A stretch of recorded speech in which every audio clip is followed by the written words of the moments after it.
Ubed ini katanya anaknya Ahmad bin Isa, sementara kitab nasab mengatakan anaknya Ahmad bin Isa cuma 3, Muhammad Ali Husain, tidak ada anaknya namanya Ubed. Lalu 550 tahun muncul nama Ubed. Kira-kira menurut ibu otaknya waras, iki anak palsu apa anak asli? Asli apa palsu? Ya mekonon beres kuis. Berarti kemudian keturunannya mengaku-ngaku keturunan Ahmad bin Isa, diterima apa ditolak? Tolak apa terima? Karena Ahmad bin Isanya ini adalah keturunan Nabi, ketika dia tidak terverifikasi sebagai keturunan Ahmad bin Isa, berarti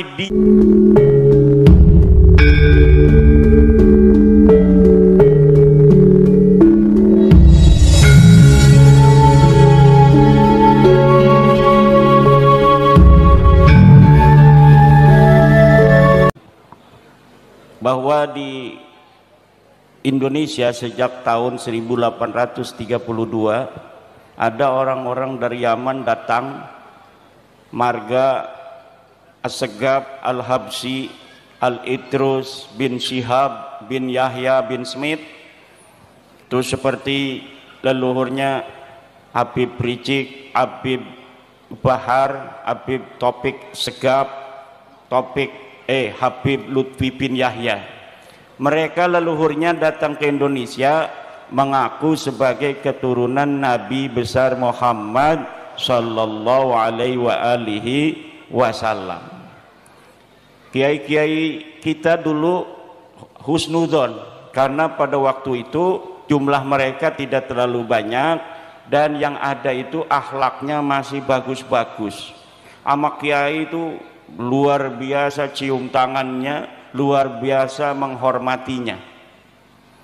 Akhirnya dengan berjalannya waktu sampai tahun 2015-an ini mulai keluar caci maki kepada pemerintah, caci maki kepada ulama NU, caci maki kepada Banser, caci maki kepada ketua Ansor. Kemudian saya di dalam hati ragu, apa benar orang-orang model begini adalah keturunan daripada Rasulullah Muhammad sallallahu alaihi wasallam. Tapi waktu itu saya tidak ada sedikit pun terlintas ingin meneliti. Di hati ada keraguan, tapi saya menggunakan metodologi menasehati. Saya bikin video bahasa Arab agar tidak dipahami orang, untuk menasehati para kabib-kabib ini bahwa seyogianya kepada para orang-orang yang mengaku dirinya keturunan Nabi, agar anak-anaknya tidak diberitahu bahwa mereka keturunan Nabi, agar tidak sombong. Itu masih ada videonya di YouTube Islam Aktual TV. Itu di up oleh seorang mahasiswa dari UIN Syarif Hidayatullah. Tapi rupanya itu tidak menjadi sebuah perhatian dari para habib-habib itu. Kemudian saya membuat puisi juga dengan bahasa Arab dengan judul Ya Fatimah bintin Nabi. Di situ saya adukan dengan bahasa Arab supaya tidak juga dipahami oleh orang-orang awam. Nasihat niatnya kepada para habaib itu agar mereka kemudian ada orang yang menasihati dengan bahasa Arab ini. Dan saya masih yakin mereka waktu itu keturunan Nabi. Makanya saya menasihati, karena di dalam kita keluarga Wali Songo juga ada riwayat bahwa keluarga Wali Songo adalah keturunan baginda Nabi besar Muhammad, tetapi akhlaknya bagus-bagus. Akhlaknya para Wali Songo itu bagus-bagus, akhlaknya sopan-sopan, tawadu, pinter-pinter. Ilmunya ada yang hafal Quran, ada yang hafal Fathul Mu'in, ada hafal Alfiyah, kadang Bukhari juga ada yang hafal. Di Banten itu ada yang hafal kitab Bukhari dan Fathul Mu'in. Makanya kata saya, kenapa kok ini keturunan Nabi yang satu pinter-pinter, tawadu, akhlaknya bagus-bagus, tetapi keturunan Nabi yang ngaku-ngaku selalu di depan orang ngaku-ngaku keturunan Nabi ini kebanyakan kok nggak bisa ngaji. akhlaknya sombong-sombong, suka caci maki. Akhirnya pada tahun 2022 saya mulai membaca kitab-kitab nasab. Ketika melihat di dalam sebuah persidangan Bahar Smith itu menghina ulama, yang jadi saksi memberatkan dia, menanyakan Nabi Muhammad itu kakek saya apa kakek kamu, itu saya mulai mengkristal, ingin meneliti benar enggak sih orang-orang ini turunan Nabi.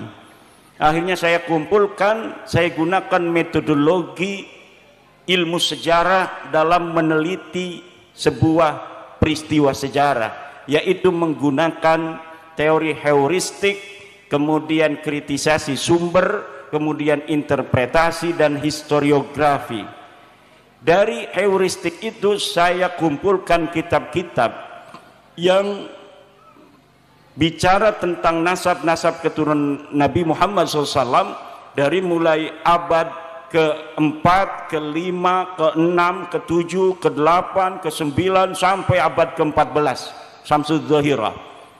Kemudian saya urutkan susunan Ba'lawi ini, yang saya jadikan sampel adalah silsilahnya Rizik Syihab dan Bahar Smith.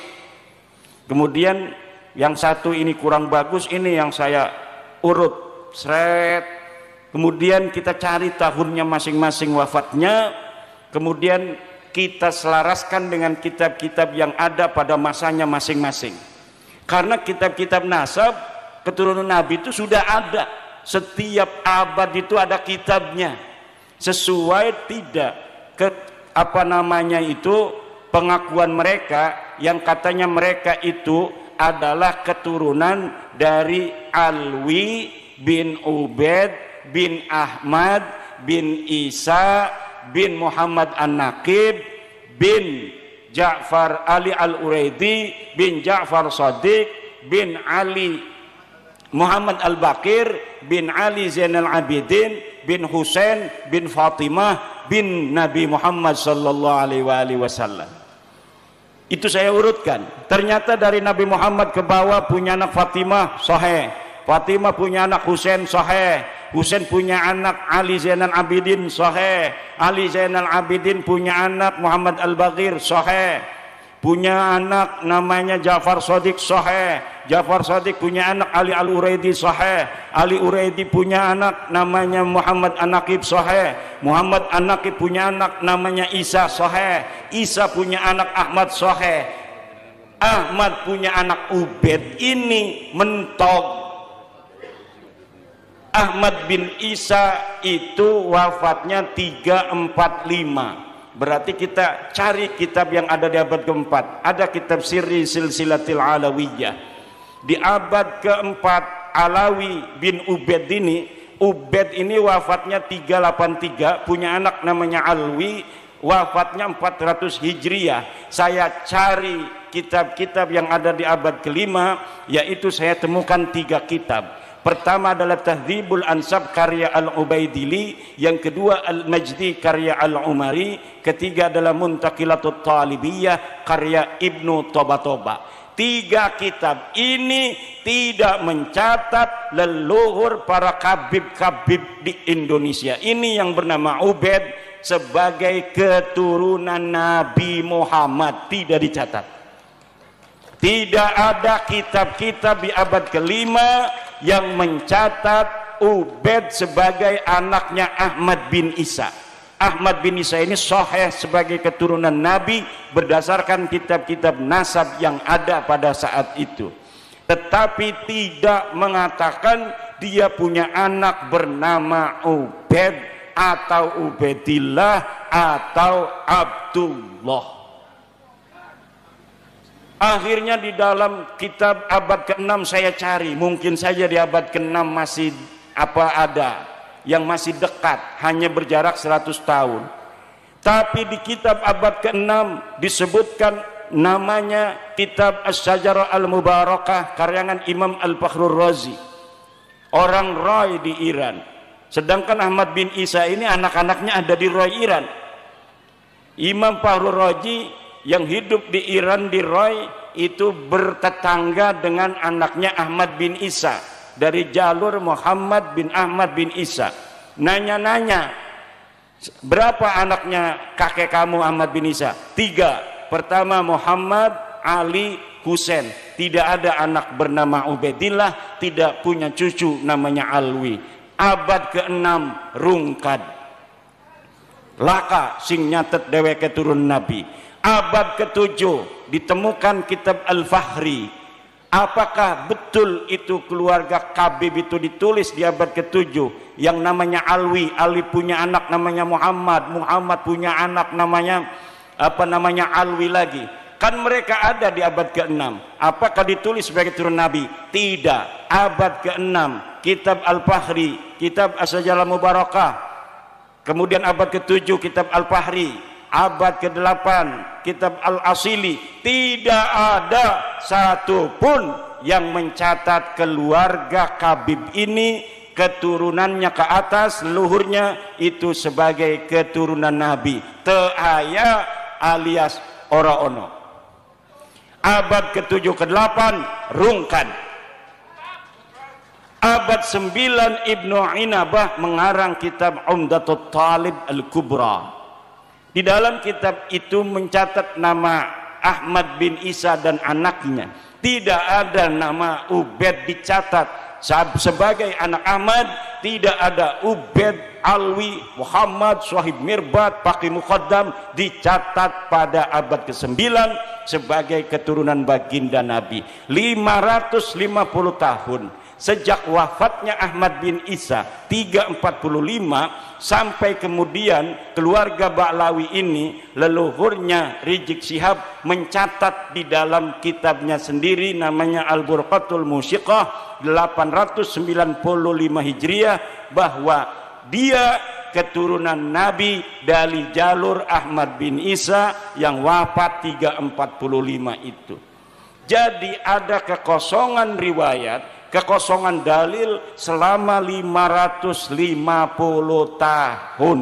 Tidak dicatat, tidak dikenal Ubaid ini sebagai anaknya Ahmad bin Isa 550 tahun. Setelah 550 tahun baru mereka mencatat nama diri mereka sebagai keturunan Nabi. Nah, Kiai Dawam sekarang ini nyatet anak saya 3, ceret. Tahun 2024. Kemudian anaknya Ki Dawam mencatat, dia anaknya Ki Dawam punya anak 3, nyatet lagi. Terus cucu-cucunya Ki Dawam sampai 550 tahun anaknya cuma 3. Dadan, Didin, Dudun. 3 misalnya anaknya. Dicatat terus sampai 550 tahun bahwa Kiai Dawam anaknya 3, Dadan, Didin, Dudun. Pas 550 tahun yang akan datang, tahun 2524 ada orang yang nyangkol bahwa Kiai Dawam punya anaknya 4, Dadan, Didin, Dudun tambah 1, Dodon. Lah iki kira-kira adanya Dodon yang diaku oleh anaknya Dodon, keturunannya si Dodon enggak, yang ada 500 tahun lagi, bahwa saya juga keturunan dari Kiai Dawam. Dulunya Kiai Dawam ini adalah ketua PCNU Kabupaten Kebumen.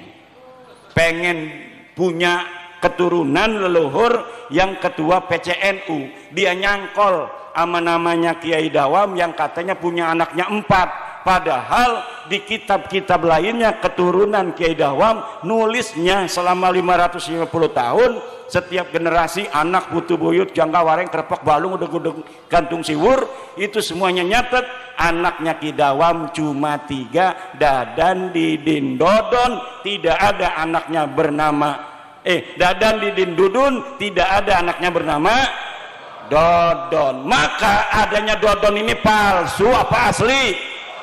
Asli apa palsu? Kalau tidak ada nama Ubaid disebutkan sebagai anaknya Ahmad selama 550 tahun, leluhur Habib ini namanya Ubaidillah, punya anak namanya Alwi. Nah, maka disebut Ba'alawi karena anaknya Alwi bin Ubed. Ubed ini katanya anaknya Ahmad bin Isa, sementara kitab nasab mengatakan anaknya Ahmad bin Isa cuma 3, Muhammad Ali Husain, tidak ada anaknya namanya Ubed. Lalu 550 tahun muncul nama Ubed. Kira-kira menurut ibu otaknya waras, iki anak palsu apa anak asli? Asli apa palsu? Ya mekonon beres kuis.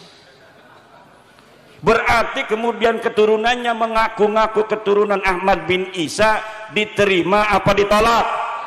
Tolak apa terima? Karena Ahmad bin Isanya ini adalah keturunan Nabi, ketika dia tidak terverifikasi sebagai keturunan Ahmad bin Isa, berarti dia tidak terverifikasi sebagai keturunan baginda Nabi besar Muhammad sallallahu alaihi wasallam. Maka disimpulkan oleh saya bahwa kabib-kabib yang ada di Indonesia ini semuanya, baik bin Syihab, Ba'lawi bin Al-Idrus, bin Yahya, bin Semit, As-Segaf, semuanya bukan keturunan baginda Nabi besar Muhammad sallallahu alaihi wasallam.